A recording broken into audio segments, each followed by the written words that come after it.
So here is my disastrous experience in Oman Air from Bangalore to Muscat, from broken washrooms to cockroaches to the rudest ground staff I've ever come across. इस वाले video में आपको सब कुछ देखने को मिलेगा. अगर इस ब्लॉग को देखना स्टार्ट कर रहे हो तो do watch it till and for the full detailed review. तो अभी चेक इन के लिए मैं खड़ा हूँ, सामने होगा check in. This is for baggage drop. I will tell you अभी मेरे साथ क्या हुआ भाई. किससे होने शुरू हो गए हैं फ्लाइट, मतलब मैंने बोर्ड भी नहीं किया. I will tell you. तो मैंने माई स्पेस करके एक चीज़ ली है जिसमें मेरी नेबरहुड वाली सीट खाली रहेगी और इनके सिस्टम में अपग्रेडेड ही नहीं है. मतलब इनके सिस्टम में आ ही नहीं रहा. मतलब इट्स अनबिलीवेबल गाइस. मतलब ये तो मैंने कभी देखा ही नहीं कोई एयरलाइन में कभी ऐसा हो कि आप कुछ परचेज कर लो और उनके सिस्टम में अपग्रेड ही ना हो. Welcome to another vlog. आज हम ट्रैवल कर रहे हैं ओमान. वैसे तो हम दुबई जा रहे हैं बट वाया मस्कट होके जाएंगे. जो मेरा पहला एक्सपीरियंस रहा ओमान एयर के साथ, लाइक बहुत ही टेरेबल. मैंने माई स्पेस बुक किया था. इनका एक प्रोडक्ट है जिसमें आप अपनी बगल वाली सीट एम्प्टी रख सकते हो. उसमें दो ऑप्शन होते हैं. एक तो सिर्फ एक सीट आप बुक कर सकते हो एक्स्ट्रा, और या तो आप पूरी रो बुक कर लो अपने लिए, यानी कि 3 सीट्स बुक करने के लिए $50 था. बगल वाली सीट बुक करने के लिए $25 था. तो मैंने पे कर दिया. यहाँ पे आके कह रहे हैं भाई पूरी फ्लाइट बुक है, एक सीट खाली नहीं है. अरे भाई तो आपने पहले पैसे ही क्यों लिए पहली चीज़, और बिडिंग करनी पड़ती है उसके लिए. तो मैंने पहले ही पैसे दे दिए थे. बिडिंग का भी उन्होंने कल एक्सेप्ट किया, like yesterday they accept the bid accept ही क्यों कर रहे हो अगर फ्लाइट ही खाली नहीं है भाई. मतलब जो ग्राउंड स्टाफ है इतना ज़्यादा रूड, इतना ज़्यादा arrogant. They are like please and हमारे पीछे मत पड़ो, हमें कुछ नहीं पता. रिजर्वेशन का नंबर दे दिया बैंगलोर में, कहते हैं यहाँ से रिफंड ले लो. अरे भाई बताओ यार, मेरे को जब चाहिए एक्स्ट्रा स्पेस किसी पैसेंजर को, ज़बरदस्ती तुम मतलब एक ही सीट में ठूस रहे हो. यही होता है, एयरलाइन टू एयरलाइन डिपेंड करता है. अब देखते जाओ आगे जाके क्या क्या होता है. एनीवे दे दिया है सामान मैंने यहाँ पे. और हाँ, अगर ब्लॉग देखना स्टार्ट कर रहे हो तो लाइक सब्सक्राइब ज़रूर करना इस वीडियो को. एंड हम मस्कट से होके जाएंगे. ओमान के बारे में बहुत चीज़ें बतानी है, लेकिन इनकी फ़्लाइट तो भाई मतलब पहला एक्सपीरियंस ही बहुत रद्दी हुआ है. अब आगे देखते जाओ कैसा क्या एक्सपीरियंस होता है.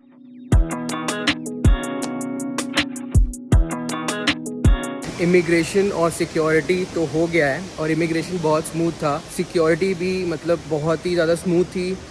लाइन वगैरह बिल्कुल भी नहीं थी. लेकिन प्रॉब्लम होती है ये ग्राउंड स्टाफ के साथ, और not just with Oman air. आप जितने भी ये ग्राउंड स्टाफ देखोगे कोई भी एयरलाइंस के, खैर अगर अच्छी एयरलाइन है तो उनका ग्राउंड स्टाफ बहुत ट्रेंड रहता है. They know how to speak to passengers. But कुछ एयरलाइंस हो गई, जैसे कि मुझे लग रहा है कि ये ओमान एयर का जो एक्सपीरियंस था ग्राउंड स्टाफ का, तो बहुत ही रूड थे यार सच में. और इनको कुछ नॉलेज ही नहीं है. मतलब वो अपनी एयरलाइन को रिप्रेजेंट भी नहीं कर रहे हैं. कुछ रेजोल्यूशन होता है ना कि सर ठीक है चलो यार, will try for an upgrade, may be आपको हम सीट अच्छी दे देते हैं. मतलब कुछ तो तुम रेजोल्यूशन दोगे ना. गलती तुम्हारी पूरी है. तो यही होता है, इसी को कहते हैं हॉस्पिटैलिटी, जो कि कुछ एयरलाइंस नहीं सिखाती बिल्कुल भी. अब चलते हैं आगे का एक्सपीरियंस देखते हैं, इससे थोड़ा मूव ऑन करते हैं. और इनके जो रिजर्वेशन काउंटर है मुझे कॉल करना पड़ेगा ओमान एयर के, अपना रिफ़ंड लेना पड़ेगा. लगभग $30 मैंने एक्स्ट्रा दिया है, $25-30, तो वो मुझे रिफ़ंड मिलना चाहिए. इस्टेब्लिश्ड इन 1993 ओमान एयर जो है वो नेशनल कैरियर है ओमान की. अगर मैं आपको ओमान का पूरा नाम बताऊं तो it is sultanate of Oman. 50 से भी ऊपर डेस्टिनेशंस पे फ्लाई करता है ओमान एयर, मिडिल ईस्ट में, एशिया में, यूरोप में, एंड ऑल्सो इन अफ्रीका. तो अगर मैं फ्लीट की बात करूं ओमान एयर की, तो it has 737, 787 dream liners, A330. Also Oman जो है इंडिया का बहुत ही क्लोज डिफेंस पार्टनर है गल्फ़ में. बहुत सारी मिलिट्री एक्सरसाइजेज हैं जो ओमान और इंडिया साथ में करते हैं. फॉर एग्जांपल अल नजा, नसीम अल बाहर जो कि नेवी की एक्सरसाइज होती है, और ईस्टर्न ब्रिज एयरफोर्स. तो ये सारी जो प्रैक्टिसेस हैं ओमान डिफेंस फोर्सेस और इंडियन डिफेंस फोर्सेस साथ मिलके करती हैं. दोनों कंट्रीज़ के बीच मोर देन $12 बिलियन का ट्रेड होता है, जस्ट इमेजिन. और इंडिया तो ओमान का one of the top most trading partner है. ऑफ कोर्स अब आप सोच रहे हो कि भाई ऐसा क्या ट्रेड होता है. पेट्रोलियम प्रोडक्ट्स, मिनरल सबसे ज़्यादा ट्रेड होते हैं. तो इंडिया की अगर एनर्जी जो है, आपको पता है कि हम बहुत सारा ऑयल इंपोर्ट करते हैं. इंडिया सबसे ज़्यादा ऑयल इंपोर्ट करता है ओमान से. तो Oman is a major crude oil supplier to India, और ये ट्रेड बरकरार रखने के लिए इंडिया भी बहुत सारी इन्वेस्टमेंट करता है ओमान के रिफाइनरीज में. 7 लाख से भी ज़्यादा इंडियंस ओमान में रहते हैं, और ओमान की जो करेंसी है वो है ओमानी रियाल। एक अगर मैं ओमानी रियाल की बात करूं तो इट इज़ इक्वल टू लगभग 220 या 221 इंडियन रुपए। It is one of the most expensive currencies in the whole world. और अगर मैं आपको पर कैपिटा जीडीपी की बात करूं ओमान में, it is around 19,000 US dollars to 21,000 US dollars per capita income. गजब भाई, बहुत अमीर देशों में आता है ओमान। और अगर सेम चीज़ अगर मैं इंडिया से कंपेयर करूँगा तो इंडिया की यही per capita GDP is around $2,400। मतलब सोचो $2,400 और $21,000, बहुत फ़र्क है। काफ़ी रिच कंट्रीज़ में आता है ओमान। ओमान की अगर मैं टाइम की बात करूँ तो लगभग 1.5 घंटा पीछे चलता है इंडिया से। और इंडिया से बहुत सारी डेस्टिनेशन से फ़्लाइट है मस्कट के लिए। बैंगलोर, मुंबई, दिल्ली, लखनऊ, कोझिकोड, त्रिवेंद्रम, दिल्ली, बहुत सारी लोकेशन से आपको फ़्लाइट मिल जाएगी ओमान के लिए। अबाउट पर्टिकुलरली ओमान एयर तो लगभग 3 क्लासेस ही ऑपरेट करता है। फर्स्ट क्लास भी है by the way Oman air में, लेकिन वो उनके ड्रीम लाइनर्स में है, लॉन्ग हॉल फ्लाइट्स में मिलेगा। बिजनेस क्लास भी है of course and economy class है। लगभग 18 फ्लाइट्स हैं हर हफ्ते बैंगलोर से मस्कट के लिए। दिन की 2-3 फ्लाइट्स एवरेज आपको मिल जाएगी बैंगलोर से मस्कट के लिए। इनको कॉल कर रहा हूँ,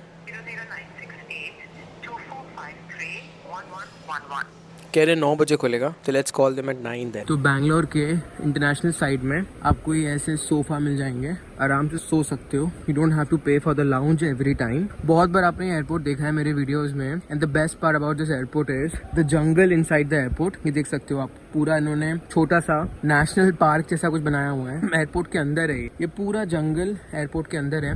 this is to denote garden city, जो एक बैंगलोर को टैग मिला हुआ है। ये बैम्बूज देख सकते हो आप। इस एयरपोर्ट को पूरी कोशिश की है कि इन लोग एनवायरमेंटल फ्रेंडली बनाए। ये बैम्बूज हो गए, ऊपर भी देख लो बैम्बू हो गए, एंड बाहर तो पूरा का पूरा जंगल ही है। तो मैं जा रहा हूँ अपने गेट की तरफ, D1।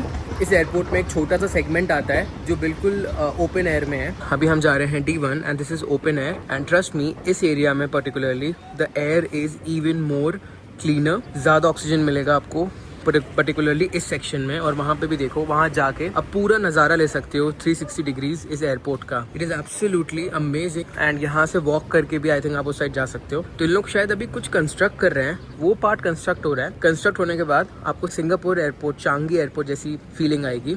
और ये देखो भाई, चिड़िया आइडिया, और पता नहीं इन्होंने सारी की सारी इंडेंजर्ड स्पीशीज रखी है इस जंगल के अंदर। तो ये पार्ट देख रहे हो, आई थिंक ये खोल देंगे for tourism purpose inside the airport.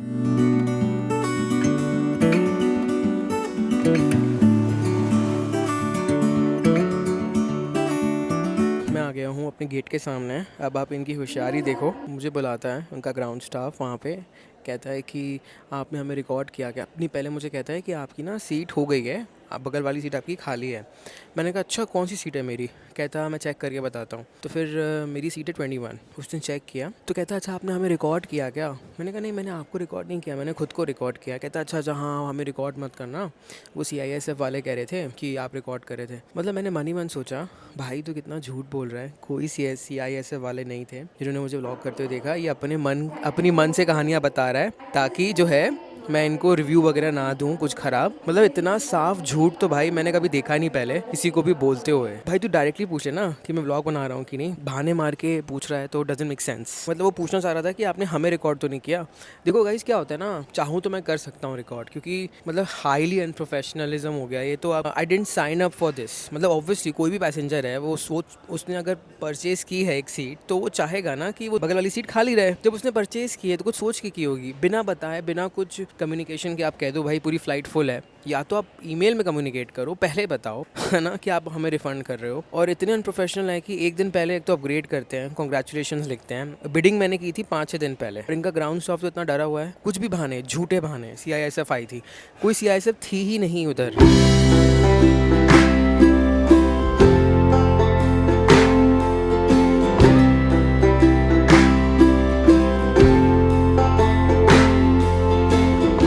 मैं अपनी सीट में बैठ गया हूँ। ग्राउंड स्टाफ को नॉलेज ही नहीं है कि ओमान एयर के प्रोडक्ट्स क्या क्या हैं। Like they are absolutely unaware about everything. साफ साफ झूठ कह रहा था। एनीवे, मतलब ठीक ठाक लेग स्पेस है। And this is Boeing 737 max. Here we get the IFE as well. लेकिन आपको सुन के बहुत हैरानगी होगी कि जो सीट है मेरी वो फटी हुई है। और आपने देखा कि जो फटी भी हुई हैं सीट्स, और बहुत सारी सीट बहुत गंदी भी हैं। इंक वगैरह गिरी हुई है सीट के ऊपर। This was not expected. आप प्लेन में बैठते हो, चाहते हो कि भाई प्लेन साफ़ रहे। काफ़ी लोग अभी पास में मैंने ट्रैवल किया था एयर इंडिया एक्सप्रेस में, वो भी डिज़ास्टर्स एक्सपीरियंस था। तो उसमें काफ़ी डस्ट थी प्लेन के अंदर, इसमें भी डस्ट है, तो यू डोंट वांट डस्ट। तो कुछ लोग कमेंट करते हैं कि भाई तो अपना घर का भी दिखा, रिव्यू दे। भाई तो मैं आपको कह दूं कि आपको गंदगी में रहना पसंद होगा, मुझे नहीं है गंदगी में रहना पसंद। और जबकि मैं अगर कहीं जाने के पैसे दे रहा हूँ, साफ़ सफाई तो भाई मुझे चाहिए। और अगर आपको साफ़ सफाई नहीं चाहिए तो आप धूल में रहो। अब बाय द वे मैं उसको कह रहा हूँ जो लोग ये कमेंट कर रहे थे कि आप अपने घर का रिव्यू दे दो, देखते हैं वो कितना साफ़ है। कि दे डोंट नो किसको सपोर्ट करो ना करो। तुम पैसे दे रहे हो, तुम डस्ट झेलने के लिए रेडी हो। मतलब कुछ लोग ना गाइस सच में, तो डस्ट तो इस प्लेन में भी है, आप देख सकते हो।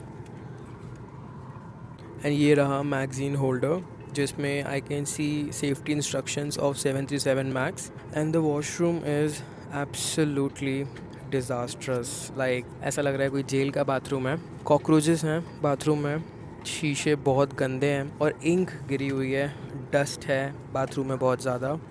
ऐसा लग रहा है कि महीनों से साफ़ नहीं हुआ है। हालांकि बॉडी लोशन उन्होंने दिया हुआ है, हैंड लोशन है, लेकिन it is absolutely horrifying washroom, terrible, very terrible. हमें मिलते हैं ये ईयरफोन जो कि रीयूजेबल हैं। ओमान एयर में आपको अल्कोहलिक ऑप्शंस मिल जाएंगे एक्सेप्ट द फ़्लाइट्स जो सऊदी अरेबिया जाती हैं, उन फ़्लाइट्स में बिल्कुल अलाउड नहीं है alcohol. You have pretty much lot of options. तो ये जो बगल वाली सीट है मेरी, ये फ़िलहाल तो खाली है। अब I think so may be पूरे फ़्लाइट के लिए खाली रहेगी। बट जब मैंने ग्राउंड स्टाफ से बोला कि मैंने ये चीज़ परचेज़ की है, तो कहते नहीं भाई पूरी फ़्लाइट फुल है। और ये मुझे 2-3 लोगों ने बोला ग्राउंड स्टाफ में कि आपकी पूरी फ़्लाइट फुल है, it's jam pack, it's jam pack. मैंने कहा भाई कल तो मुझे एक्सेप्ट हुआ है ये बिड और आप कह रहे हो कि जैम पैक है। मतलब तीनों के तीनों ने झूठ बोला मुझसे कि फ़्लाइट फुल है, और बाद में खुद ही आके कहते हैं कि नहीं नहीं सर, वो तो आपका माई स्पेस जो है वो एक्सेप्ट हो गया है। तो मैंने कहा जब एक्सेप्ट हो गया है तो आप मुझसे झूठ क्यों कह रहे थे कि पूरी फ़्लाइट फुल है? कुछ भी मतलब नॉलेज ही नहीं है प्रोडक्ट्स की इन लोगों को कि क्या चीज़ ओमान एयर बेच रहा है। Like absolutely unaware about everything.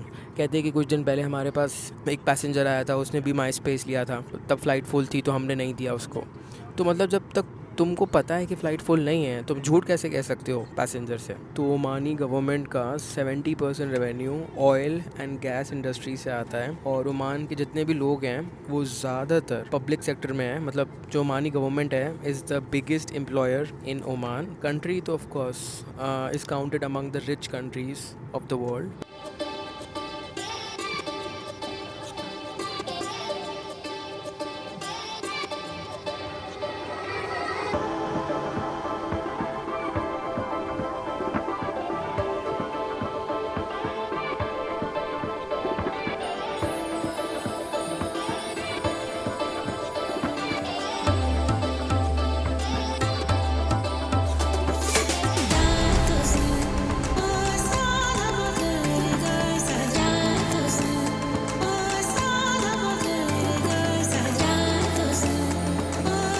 Finally we took off. Take off होते ही एक बहुत ही वियर्ड सी आवाज़ आई guys, that was very scary. लेकिन हाँ, टेक ऑफ के बाद इट वाज फाइन। एग्जैक्टली 9:15 को हमने टेक ऑफ किया है बेंगलोर से, और 3 घंटा 15 मिनट लगेगा सीब पहुंचने के लिए। तो आई एम प्रिटी श्योर इन्होंने फ़्लाइट बिल्कुल भी साफ़ नहीं की। बहुत सारी चीज़ें होती हैं जब फ़्लाइट आती है, तो उसके बाद they put carpet cleaner, but पिछले फ़्लाइट का ही कचरा, इनफैक्ट न जाने कितनी फ़्लाइट्स का कचरा यहीं पड़ा हुआ है। पर हाँ, by the way Oman air एक फुल टाइम कैरियर है, तो इसमें तो पानी की बॉटल्स होनी ही चाहिए, लेकिन नहीं है। और फ़्लाइट उड़े हुए कम से कम हाफ एन आवर हो गया है, पानी का तो नामो निशान नहीं है। मेरी बगल वाली सीट खाली है, मे बी जो बिड है वो एक्सेप्ट हो गई थी, but ground staff was absolutely unaware, तो वो मुझे बता ही नहीं पाए।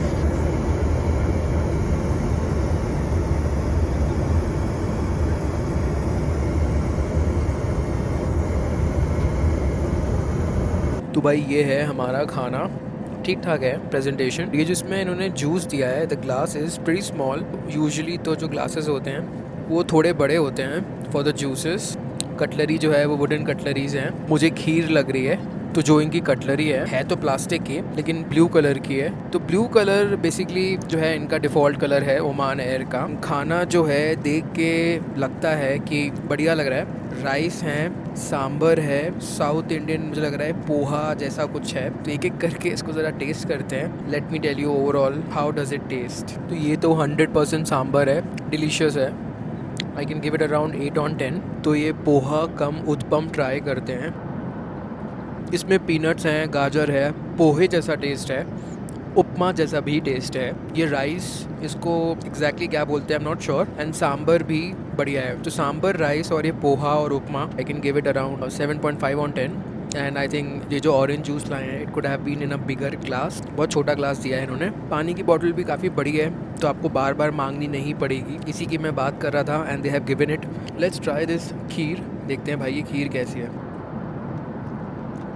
काफ़ी बढ़िया है खीर। इन गेव अराउंड 8.5 on 10। साथ में इन्होंने ये ब्रेड दिया है जिसको आप बटर के साथ लगा के खा सकते हो। This is the overall breakfast. ख़त्म करते हैं एंड चाय कॉफ़ी हम पियेंगे इसके बाद। लेट्स सी चाय कॉफ़ी कैसी आती है। बट खाना is fine, it's decent. IFE looks good to me. और अभी भी 1 घंटा 10 मिनट की फ़्लाइट बची हुई है। तो टच वगैरह तो बढ़िया ही है।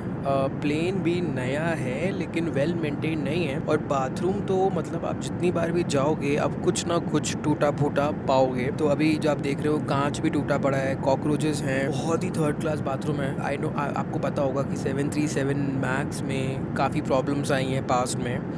ये प्लेन वैसे बढ़िया है बट जिन एयरलाइंस के पास ये प्लेन है, for example Air India Express हो गया, ओमान एयर हो गया, they have been not maintaining the aircraft that well. मतलब ऑफ कोर्स बाहर से तो दे हैव बीन मेंटेनिंग। जो भी रिफर्बिशिंग होगी या फिर रिपेयरिंग होगी वो तो of course they must be taking care, उसमें कुछ कॉम्प्रोमाइज़ नहीं कर सकते। But interior has been totally bad, very bad. तो इतने सारे ऑप्शन मिल जाएंगे आपको IFE में। And the airline code is OMA282। हमारा मस्कट में लगभग 3 घंटे का स्टॉप ओवर है, फिर हम जाएंगे दुबई।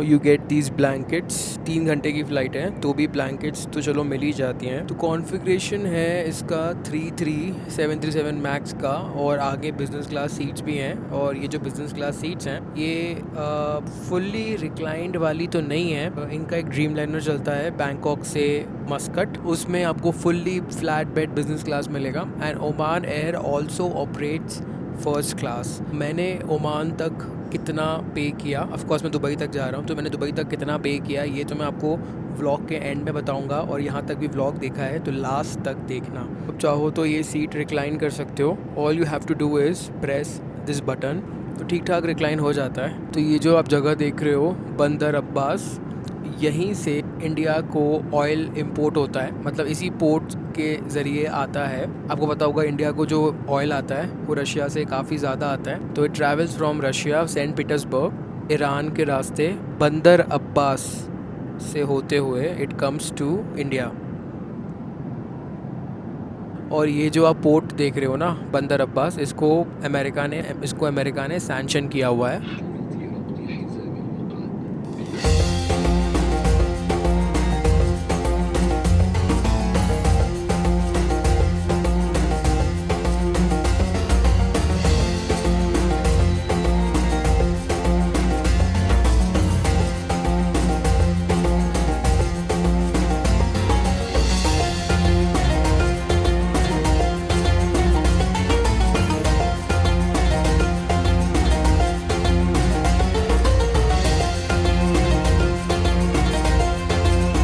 Are in Oman. और 2018 या 19 में ये पूरा एयरपोर्ट रेनोवेट हुआ है। तो हाँ काफ़ी एक्सपैंड हुआ है। लगभग अप टू 40 मिलियन पैसेंजर्स को ये कैरी कर सकता है 1 साल में। तो ये है ओमान एयरपोर्ट, काफ़ी बढ़िया है, काफ़ी शांत भी है लेकिन काफ़ी एक्सपेंसिव है। मैंने एक मैकडोनल्ड्स की मील ली 900 रुपये की, एक बर्गर, फ्राइज़ और कोक। ओमानी रियाल, आपको पता है यहाँ की करेंसी कितनी ज़्यादा एक्सपेंसिव है। तो अगर आप ये केक वगैरह भी लेते हो it would be very expensive. तो हाँ ये देखो ओमानी रियाल 0.300 क्योंकि इनकी करेंसी बहुत ज़्यादा महंगी है। तो बोर्डिंग पास में मेंशन था A3 लेकिन डिस्प्ले हुआ C10। तो उल्टा मतलब सोचो अगर कोई बैठा हो A3 में उसको भागना पड़ेगा C10, जैसे कि मैं भाग रहा हूँ। तो journey with Oman Air has not been great. Vlog के एंड में मैं आपको प्राइस बताऊँगा मैंने कितना पे किया।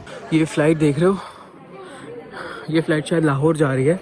तो जितने लोग कुर्ते पजामे में हैं एयरपोर्ट में वो मैक्सिमम पाकिस्तानी हैं। ओमान से पाकिस्तान की बहुत सारी फ़्लाइट्स हैं तो हाँ।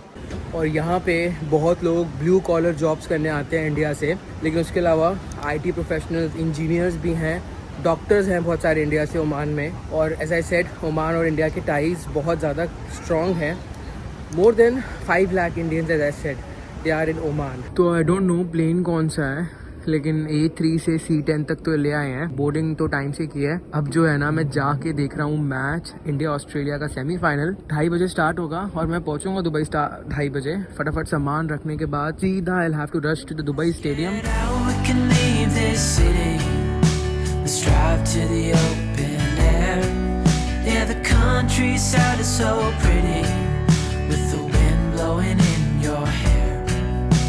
Finally we are in Dubai और भाई मेरा मैच छूट चुका है आधा, तो फटाफट भागते हैं। मस्कट जो है सलाम एयर का भी बेस है, जो कि one of the worst airlines है पूरी दुनिया में। बाय द वे सामान आ गया है and I should go and watch the match, ICC champions trophy India से ऑस्ट्रेलिया। सामान आ गया। इस व्लॉग को अब एंड करते हैं होटल जाके। And literally by far the dirtiest flight I have ever been in. Honestly plane भले ही काफ़ी नया था, लेकिन फ्लाइट थी वो बहुत ही ज़्यादा डर्टी थी। It has been by far the most dirtiest flight I have ever been. और वॉशरूम्स भी बहुत ही ज़्यादा अनहाइजीनिक थे। आप बोल सकते हो टूटे हुए ग्लास, कॉकरोचेस हो गए, या फिर कमोड हो गया, या फिर पूरे बाथरूम में इंक थी। यहाँ तक कि सीट्स पे भी इंक थी। और प्लेन को साफ भी नहीं किया गया when it came from Muscat to Bangalore. Only the food has been okayish and the ground staff has been the most rudest ground staff I have ever come across, जिनको अपने ही एयरलाइन के बारे में बिल्कुल भी नॉलेज नहीं है। Overall the whole experience was very average in Oman Air. I hope आपको व्लॉग पसंद आया होगा। टॉकिंग अबाउट द कॉस्ट, तो मैंने पे किया लगभग 13,000 रुपए इस इकोनॉमिक क्लास के लिए, plus 2,000 rupees for my space, जो कि मुझे मिली थी बट ग्राउंड स्टाफ को पता ही नहीं था until I sat in the plane. Thank you very much for watching this video guys. Take care, bye bye, see you in the next vlog.